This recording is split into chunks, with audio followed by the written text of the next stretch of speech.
Non-human intelligence exists. Non-human intelligence has been interacting with humanity. This interaction is not new, and it's been ongoing. And there are unelected people in the government that are aware of that. In case you missed it, retired Army Colonel and aerospace executive Karl Nell dropped some big old truth bombs at the SALT conference back in May. So let's talk about it. SALT is a global investment platform that connects wealthy investors with hedge fund managers, venture capital firms, and entrepreneurs. And every year they host a handful of events where they bring in investment advisors, policy experts, tech executives, global heads of state, etc. Exactly the sort of people you'd expect to speak at an event like this. But at their most recent event, the last speaker was a little different. Recently retired Army Colonel and aerospace executive Karl Nell. Now, why would a bunch of wealthy investors and venture capitalists want to hear from the likes of Colonel Nell? Well, let's see. Colonel Nell commanded at every level through brigade, and if he'd stayed in, he would likely be a brigadier general right now. So we're talking a very senior military officer here. He facilitated the largest reorganization of the Army Reserve since 1973, was Deputy Chief of Staff for Combatant Command. He's worked for a number of the three-letter agencies, including the DIA, where during Iraqi freedom, he served as the J2 for the one-star combined Joint Captured Material Exploitation Center in Iraq. He was also the Foreign Material Program Command Representative to U.S. Central Command. Oh yeah, and he was Dave Grush's boss at the UAP task force. In the private sector, Colonel Nell held executive-level positions at Bell Labs, Lockheed Missiles and Space, and Northrop Grumman, just to name a few, the very same defense contractors and R&D labs that people like Dave Grush have said are the ones reverse engineering UAPs. Harry Reid said this. We knew that Lockheed Martin had this material for decades. I tried to get access and I was denied. And specifically with the Lockheed Martin stuff, he was talking about during the OSAP program. I actually made an entire video on OSAP, so be sure to check that out if you haven't already. I'll leave a link to it in the description of this video. So when it comes to the select group of people who really know everything that we know about UAPs, NHI, and reverse engineering, both at the Pentagon and in the private sector, Colonel Nell is one of those guys. He's also been advising on the drafting and implementation of the UAP disclosure legislation for 2022, 23, and I'm sure 2024 as well. He gave a fantastic presentation on it at the Soul Foundation Symposium back in November, and I highly recommend checking it out. I'll put a link in the description. So now that we have some context, let's get back to my earlier question of why would a bunch of wealthy investors want to hear from Karl Nell? And more importantly, what did he tell them? And so, Karl, here's the million-dollar question. Do you believe that a higher form of non-human intelligence has visited this planet? Right. So non-human intelligence exists. Non-human intelligence has been interacting with humanity. This interaction is not new, and it's been ongoing. And there are unelected people in the government that are aware of that. And so, Karl, that is quite a bold statement. I'm wondering, and I'm curious, how confident are you that that is true? There's zero doubt. I just love this clip so much. I swear I do a Ron Swanson giggle every time I watch it. His tone and delivery is priceless. There was no, well, actually, that's a great question, Alex, or easing people into it. Just, boom, hits them with the truth. Of course, to those of us who've been paying attention, this wasn't a shocking revelation whatsoever. In fact, this isn't even the first time Colonel Nell has made a statement like this. In the June 2023 debrief article about Dave Grush, Colonel Nell said, quote, his assertion concerning the existence of a terrestrial arms race occurring sub rosa over the past 80 years, focused on reverse engineering technologies of unknown origin, is fundamentally correct, as is the indisputable realization that at least some of these technologies of unknown origin derive from non-human intelligence, end quote. There are a couple of other things I want to point out about his statement before we move on. Number one, he said that the NHI have been interacting with humanity. Not that they've been just visiting Earth or interacting with a select few people in our government or at the Pentagon. No, he said interacting with humanity, and added that these interactions are not new and have been ongoing. You know, people often theorize about what our first contact with NHI might look like how they might finally reveal themselves to humanity. As though Native Americans and experiencers and people all over the world haven't been saying they've been interacting with them for thousands of years. Sorry guys, that ship has sailed. Former Canadian Minister of Defense Paul Hellyer testified that an investigation discovered at least 4 different species of NHI were visiting Earth, and that some of them are working with the US government. An investigation was launched into this whole subject, and a document was prepared which concluded that at least 4 species had been visiting Earth for thousands of years. And I was glad to have Linda this morning finally say that there are live ETs on Earth at this present time, and at least 2 of them probably working with the United States government and working in cooperation with the United States Air Force and sharing technology with them. Just incredible stuff. Not surprising, but still incredible. The second point I wanted to bring up was regarding his statement that there are unelected people in government who know this. We've been hearing about these unelected people for quite some time now, but I still wonder, who the heck are they? And the cabal comprises members of the 3 sisters, the Council on Foreign Relations, the Bilderbergers, and the Trilateral Commission, the International Banking Cartel, the Oil Cartel, members of various intelligence organizations, and select members of the military junta, who together have become a shadow government of not only the United States, but of much of the Western world. The aim of the game is a world government comprising members of the cabal who are elected by no one and accountable to no one. And according to Mr. Rockefeller, the plan is well advanced. When I first heard this, I was shocked, disgusted, angry even, but also not surprised at all. These are some of the wealthiest and most powerful people in the world. And they keep saying that UAPs and NHI have to be kept secret for national security and because we can't handle the truth, which, how noble of them for looking out for us little people. I call BS. I should have little cards made. BS. I need a gavel. I call BS. I think they're keeping it a secret, not so much for national security reasons as it is for their own financial advantage and world domination. You're telling me that these insanely wealthy and powerful people who've never once demonstrated that they give one single fuck about the rest of us or the well-being of the planet, and who've both acquired and maintained their wealth through predatory and exploitative practices and destroying the earth, you're telling me that on this subject, the one that just so happens to give them an almost unfathomable advantage over every single person on the planet, that when it comes to this subject, they're just looking out for us? I'm a good person. Come on. Were you born yesterday? If you were, get off my channel. Another thing we often hear is that the keepers of the secrets are very concerned with controlling the UAP narrative. PR. Think about it. What's more palatable to us wee little peasants in the dark? We're keeping the truth from you for your own safety, for your own good. Just trust us. We know what's best for you. Or we're keeping the truth from you because knowledge is power and it's making us very powerful and very rich. There's something, we keep getting up to that point where there's something and we don't know what it is. And maybe it's just they want to keep Gollum's ring. They don't want anybody else to have control of this shit. Or there's something they're not telling us that is so gnarly that they don't think people can handle it. Whenever they say, the public isn't ready for the truth, I don't think that statement has anything to do with the UAPs and NHI. I think it's because they know that if we knew the truth, we'd be pissed at them.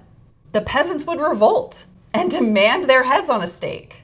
I suspect that could be the reason why people who know the truth and understand the national security implications like Colonel Nell, Dave Grush, Lou Elizondo, Haim Eshed, Paul Hellyer, and the like, they are all out here saying that we deserve to know the truth and are helping us fight for it. Enough on that for now. My interest is in full disclosure. I would say 95 to 98% full disclosure. I know of one or two things that I'm not sure should be in the public domain, at least yet.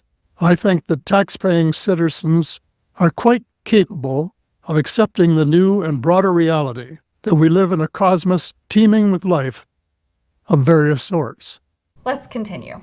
Karl, what evidence have you seen? What was the moment where you developed this level of conviction? Because what you're saying is extremely consequential and very important. And I know that a lot of people here, even perhaps, may not believe that statement. Right. Well, probably a better way to ask that is how can the folks in the audience come to the, a common understanding of what this phenomenon is? And so there's sort of two tracks here.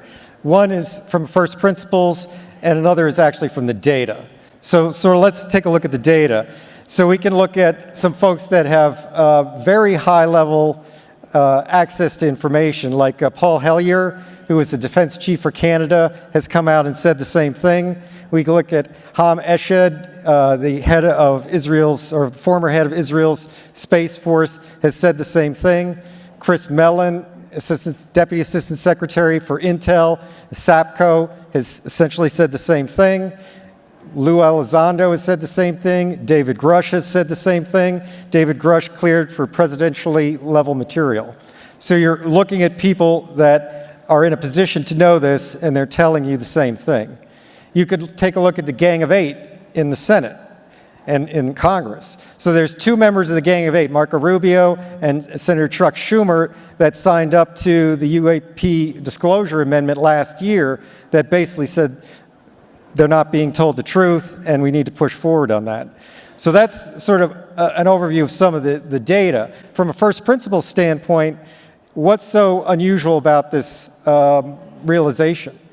There's billions of stars in the galaxy. Life here evolved in 500 million years, which is basically a blink of an eye. We've found planets around every star that we've looked at. It's likely that the universe is full of life. If you look at the SETI program in particular, the SETI program has all the same assumptions that you would accept and probably make with respect to this topic, except that they believe that non-human intelligence is transmitting signals here. But at the same time, like, we're not transmitting signals. SETI doesn't transmit signals, and the only signals that are actually broadcast of high enough power into space for somebody to pick up come from broadcast television and ballistic missile early warning systems, which you could argue our technology is moving away from. We're going to satellite, we're going to fiber. Broadcast TV is a thing of the past. And if you get to some state where society is stable, maybe we don't need ballistic missile early warning systems. So the other guy is probably not going to transmit. But what the other guy may do is come here if that's possible to do. And there's physics models that suggest that may be possible. All right, so some things to unpack there. I wish Colonel Nell would have shared what evidence he's seen that's convinced him, but just like we saw with Dave Grush, there are reasons why they can't talk about what kind of evidence they've seen. Specific numbers, I do know. However, I can't discuss that. I know it sounds like, oh, I'm being coy or whatever, but this show, any other interviews I do, right? Foreign intelligence services are watching, and it's like, I'm not here to help Russia and China calibrate their intelligence collection. Still, I would love to know more about what that moment was like for him when he first knew without a doubt that NHI exists. As far as the rest of us coming to understand what this phenomenon is, he points to first principles and the data.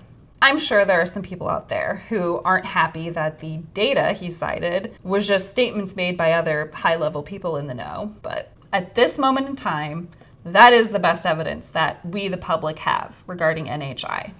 I do want to point out that he mentioned Haim Eshed, the former Israeli space security chief, as a credible source of information on this subject. Because back in 2020, Haim Eshed made headlines worldwide when he came out and said that we've been in contact with NHIs from a galactic federation, and that the US has signed agreements with them to allow them to do experiments here, and that there's an underground base on Mars where astronauts and NHI are collaborating.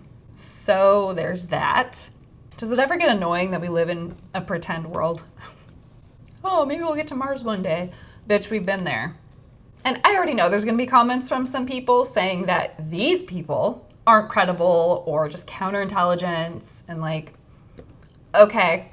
Going back to what Colonel Nell said about first principles, I find that answer from him interesting because, again, this is someone in the know, and his answer implies that the NHI are extraterrestrial rather than interdimensional or strictly interdimensional. But I found that interesting. Let's continue. And Karl, I mean, what you're saying is extremely consequential, and you've referenced other people that have said the same thing that also have similar credibility. There's similar reasons for why we should believe many of these folks, yet the government itself has not formally disclosed. They've been very reluctant to do that. Why? Why do you think that is? So there's 6 basic reasons, and this, again, you could draw this out from first principles. There's a national security reason. There's the lack of a plan. There's the potential for societal disruption. There's the possibility that there's some non-public agreement. There's the potential for misdeeds and the desire to cover up misdeeds. And there's just the basic organizational intransigence and lack of priority that might be associated with the topic. So all these things are factors. The issue is that really the national security issue subsumes all the others. And so there's an opportunity maybe to contract the national security issue similarly to what was done with nuclear weapons and nuclear energy, such that nuclear energy is not necessarily classified and is available to the public. But lack of a plan and the potential for societal disruption are key ingredients that would prevent any responsible leader from coming forward with information that they don't have the means to address in a responsible way. It would be irresponsible to do that. Okay, so what you're saying is that you have absolute conviction that a higher form of non-human intelligence has visited this planet, that there are factions within our own government that know about this, yet we still don't have a plan, and they may represent a security issue. This may pose a threat to humans, yet you still believe that we should disclose. Is that right? Correct, right. So there's really 3 reasons that trump all those others. And those others are basically valid, like I said. So the first issue is the moral right. The government exists for and by the people. And so the nature of reality is fundamentally not government information. People have a right to know the world in which we live, and the pursuit of happiness requires that knowledge. So that's sort of the first kind of overarching philosophical foundation for this. But, as a corollary to that, if there are misdeeds that were done, then they need to be remediated. If there's lack of proper oversight, which is suggested by some of the whistleblowers, that needs to be remediated. So the first issue is the moral issue. The second issue is being in a reactive mode is never preferable to being in a proactive mode. So reactive mode is basically trying to prevent disclosure. But failing that, you might get a situation where you have catastrophic disclosure that creates all the problems that you were trying to prevent. So a more balanced middle path of controlled disclosure is the best way to do this, which is, again, an argument for some amount of disclosure. And the third part is simply societal advance and global competitiveness. More brain trust needs to be brought into this topic in order to make progress and to improve society. And so all 3 of those things together trump the 6 other reasons for non-disclosure. I just want to remind you guys that Colonel Nell has a great deal of experience and success when it comes to assessing and accounting for potential outcomes on a large scale. He gave a really great presentation at Seoul on the 2023 UAP disclosure legislation and about disclosure in general, and I highly recommend you go and check that out. I know, the 2023 stuff already failed, but he does talk more about disclosure, and I think that's where some of his most valuable insights are.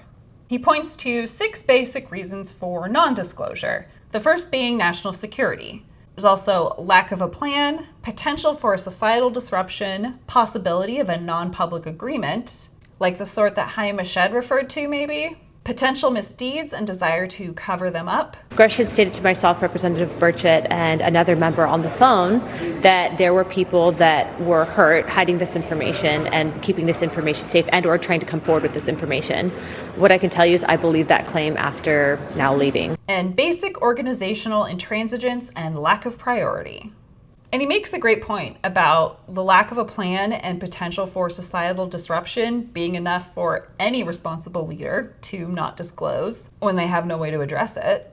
However, as Colonel Nell points out, continuing to not do anything at all runs the risk of all of this information coming out anyway in a catastrophic disclosure sort of way, where all of the outcomes they were trying to avoid happen anyway because they didn't come up with a plan and weren't proactive. I don't know. Maybe they should listen to the guy who's in the know and also a pro at large-scale structural reorganization and predicting and mitigating outcomes. And what do you think happens if we don't disclose? I know you mentioned this idea of catastrophic disclosure. Maybe disclosure may be forced upon us. How do you think about that? So the situation is usually thought of as a binary state. It's like an all or nothing. And people have sort of argued this. But anybody paying attention realizes the government has already indicated that unidentified anomalous phenomena are real, they're not ours, and they're not our adversaries. The Pentagon has said that. Like, for people that are paying attention, like, that shoe already dropped. So for a lot of people, they think that the second shoe to drop is this is non-human intelligence, and maybe the conversation stops there. Like, the president comes out and says, there's non-human intelligence. The truth is that will precipitate this crescendo of other questions that maybe the government's not ready to answer, that will court, if not precipitate, potential negative ramification for society. And so as an example of this, I would actually point to something from the ancient past, the Bronze Age collapse. So Eric Klein, Princeton University, 2015, wrote a very interesting book called 1177 BC, the year that civilization failed. And so this is well known to current scholarship. Within a single lifetime, all of the very effective ancient civilizations of the Bronze Age failed due to a confluence of reasons that are not necessarily fully understood today. So we're talking about Egypt, the Hittite Empire, the Minoan Empire, the Manasseh Empire, the Babylonian Empire. All these civilizations failed, never to return, other than, let's say, Egypt.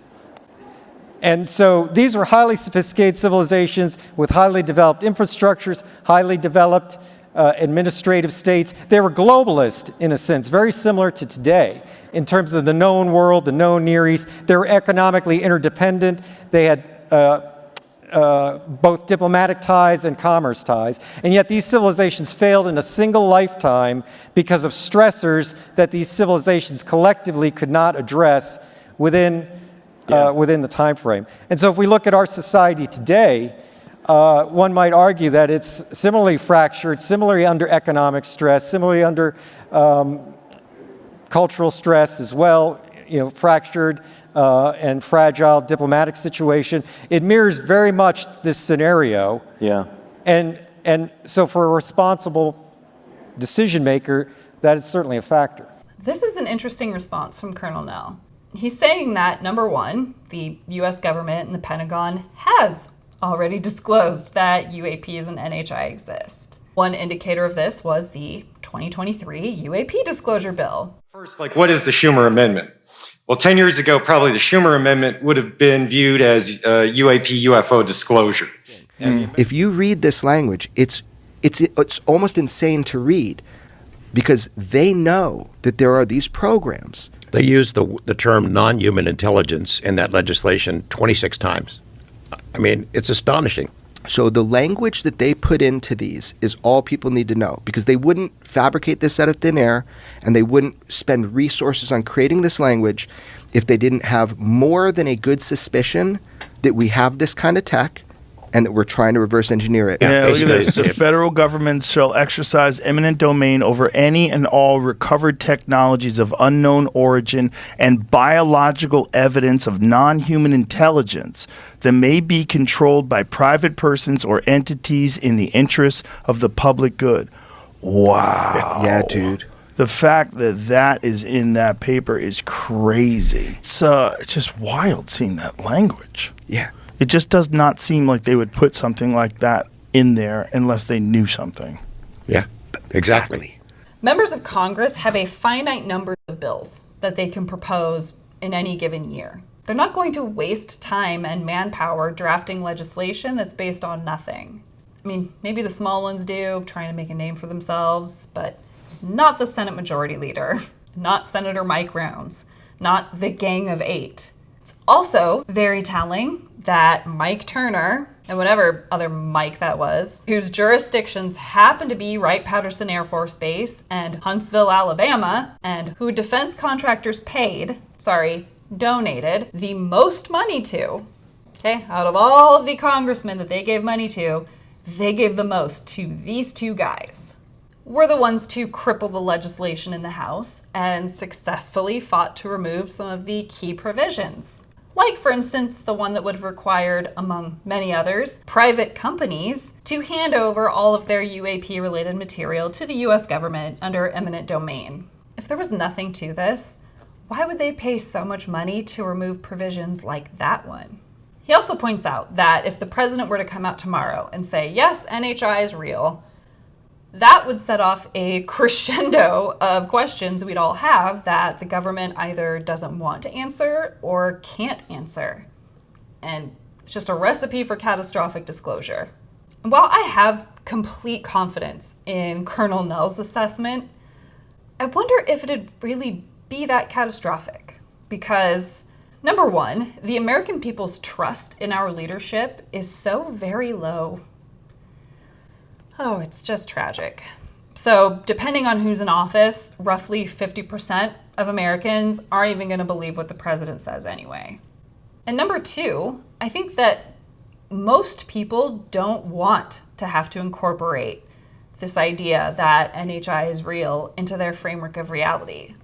Especially if they did it at a time like right now, when the news cycle is dominated by the upcoming election and most people in America are just trying to survive in this economy. Like, we don't have time to be asking questions, which is exactly how they want us.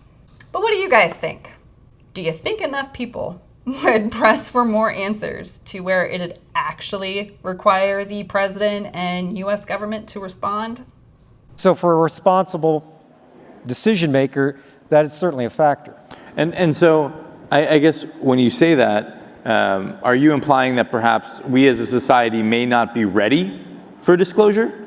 Or are you saying that we may not be able to defend ourselves against this other force?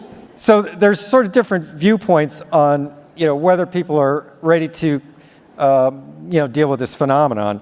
And, popular culture is kind of infused with this stuff. Roswell became a meme a long time ago. We got programs on ancient aliens, Skinwalker Ranch, all this stuff.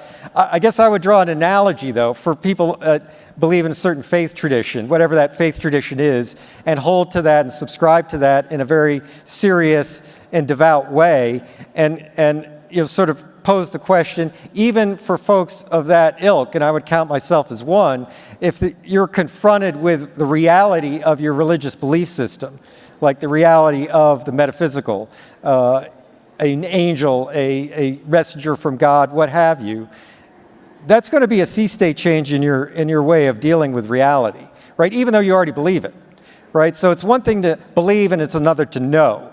And I think in this context, this phenomena has the potential for an analogous effect both on the individual and on society. Yeah. I find it very interesting that someone like Colonel Nell, who doesn't just believe but knows that NHI are real, still considers himself devoutly religious. Somehow his religious beliefs have held up. I don't know what to make of that. While accepting a broader view of reality might be very difficult for some people to do, the majority of Americans already believe that life exists elsewhere in the universe. We've got a sort of modern-day geocentrism going on. People used to believe that the Earth was the center of the universe for no other reason than that's what the Bible said. And today we have Earth is the only planet with intelligent life on it in the entire infinite universe because that's what the Bible says. What's more likely? that life exists elsewhere in the universe, or that the very same people who were wrong about Earth being the center of the universe were also wrong about Earth being the only planet with intelligent life on it. Come on. Society is ready. But do you think that the phenomena, this non-human form of intelligence, represents a threat to humanity? So this is a good question too, and some of the other folks have sort of framed things in that light. And I guess I would suggest that if the universe is governed by conservation laws, and it's probably reasonable to assume the laws of nature that we understand apply everywhere. We may have incomplete understanding, undoubtedly we do, of these laws, but they're sort of homogeneous and they apply throughout the universe. And so those laws are governed by conservation rules. There's conserved quantities. And so this reality really forces a Darwinian type competition in order to survive. And so it's reasonable to assume any other civilization that's evolved has come up through the same Darwinian evolutionary process. So I think it's naive to expect complete altruism until and unless you get to a state of post-scarcity, where you essentially have no physical needs that we're kind of encumbered with in this universe. And so in some sense, it's the economics of the future that are going to determine whether there's cooperation, competition, or some sort of symbiosis, and inform the intention. But to assume either malintent or complete altruism, I think, is somewhat naive. Yeah. While it is reasonable to assume that there are other non-human civilizations out there who were or are governed by these same laws of conservation as we are, as far as them being a threat to us, this is something that I go back and forth on. When evaluating the behavior and motivations of other cultures or civilizations, we always have to be mindful to not do it through an ethnocentric lens, because they're not us. Well, maybe. The big fear of colonizers is being colonized. And that's not a political statement, that's just how human civilization has always been, right? And it's always why we're so concerned with whether or not the NHI are a threat to us. But by all accounts, if that was something that they really wanted to do, it is well within their means to do so. And there is nothing we could do about it. But they haven't done that. Their interest in us and the planet is something else. But then again, the fact that they're here and interacting with us and have a humanoid shape, maybe we're more alike than we think. I don't think we can any more refer to them as they, because they're not an amorphous mass. They are different species and consequently may have different agendas. I don't think we can say that they all have the same agenda any more than we could say that the United States, China, and Russia had the same agenda. Our real interests may be very similar, but as of now, our perceived interests are still quite far apart. So yeah, to assume anything about them really is naive. The big question that remains is, if they're here and interacting with us, why haven't they made themselves known? Like, why don't they hold a press conference and reveal themselves to the world? Hard to say. I think it was Paul Hellyer who said in his testimony that the NHI don't think that we're ready, and Chaim Mashed said that they specifically requested that Trump not disclose their existence. So there's something else going on. But what do you think? Why haven't the NHI revealed themselves to us in an indisputable way? Or why haven't they taken over the planet by force? Do you think they would do that kind of thing in a subtler way? Like living amongst us and infiltrating our highest levels of government? So it sounds like what you're saying is it's impossible to know the true intentions of a higher intelligence. We may be competing for the same scarce resources. We may not be, right? We may be almost irrelevant to them, and they may be acting altruistically, although we cannot safely assume that. And so I guess I'm curious, if we continue down this disclosure path, do you believe that disclosure is inevitable? So again, people that sort of look at this topic and study it, and there have been some good examinations on this from a historical standpoint, have realized that, like, we're not in really a new state. Like, this sort of disclosure emphasis has come and gone over time. And so this is not the first time we've arrived at this stage. I would suggest that maybe the peak of this current cycle happened last December with the Schumer Amendment, and then it got rolled back and was defeated in the House. And so it remains to be seen, you know, if the process is going to continue. One hopes and can maybe draw a little bit of confidence that maybe this will come around is the colloquy that Senator Schumer and Senator Rounds had back in December. After their amendment got killed, they basically went on the Senate floor and articulated their rationale for the legislation.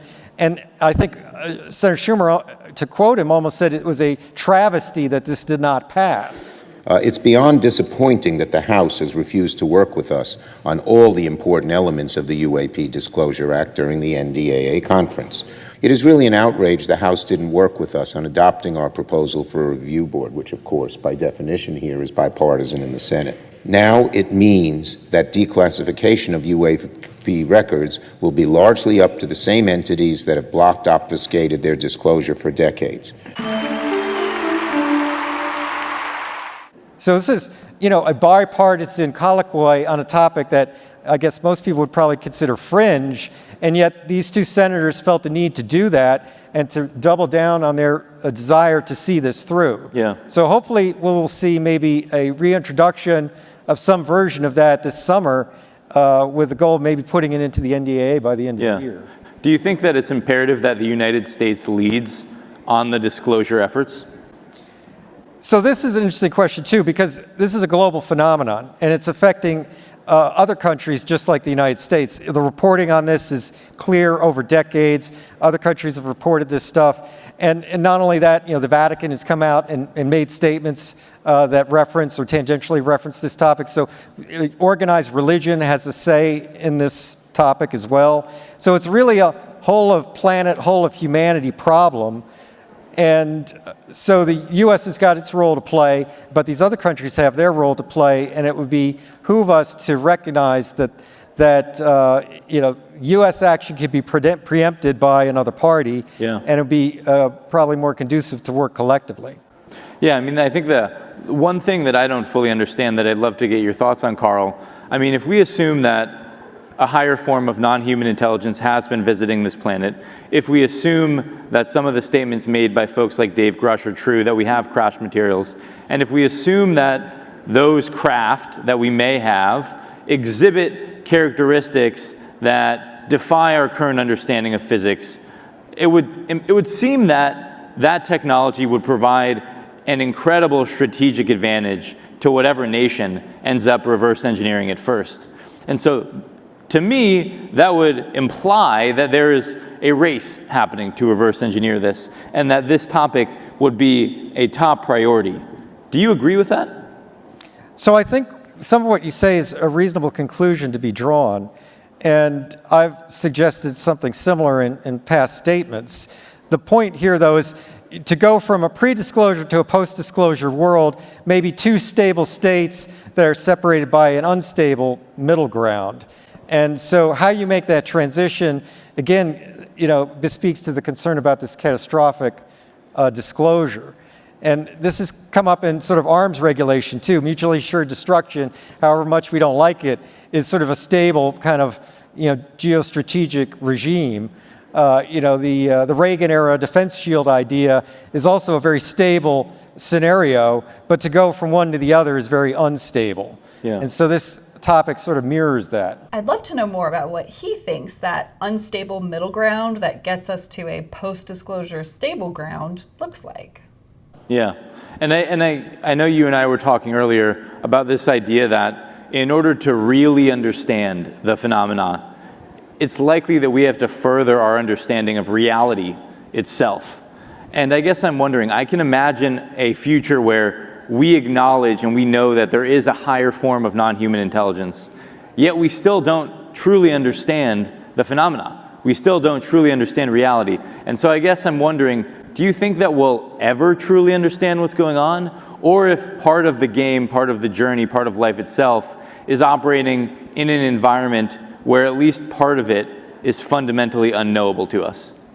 So it's a totally philosophical, epistemological question, right? Really about the nature of knowledge itself, right? Like, how can we know what we know, and how can we be sure about what we know? I guess personally, I subscribe to the idea that there is an ultimate truth, and that humanity, being created in the image of a higher power, is endowed with the quality to pursue an understanding of that. And so our part of our objective in this existence is to seek that out and try to understand that ultimate truth to a greater and greater degree. And this would be a component of that, obviously. Yeah. Well, Karl, I really appreciate you taking the time to chat with us today. I'm hopeful and optimistic that together maybe we can move the ball forward here and further our understanding of what is really going on, because I certainly agree with you. I think it is very consequential that we figure this out. So thank you again for coming. Thank you again to SALT for hosting us. And thank you all for listening. Bye. My pleasure. Thank you. Yeah, just a really wonderful piece of UAP history. I often wonder why we spend so much of our time and effort and discussion on trying to get information on what is essentially a car, a highly classified car, from people who do not want to give us that information, rather than switching our focus to the more important question of who made the car? Where is it from? And why is it here? It'd be like some other civilization spending half a century trying to get information on a Toyota Tercel rather than asking any questions about the people who made them and drove them. Why did I choose Toyota Tercel? Hopefully you enjoyed this video. If you did, please consider liking it. It helps me out a lot. I do have other videos about UAP stuff, like OSAP and the Pentagon UAP videos, and Jason Sands and Dave Grush. I've got some different ones for you to choose from. That's all that I've got for you guys today. Thank you very much for watching, and I'll be seeing you again soon.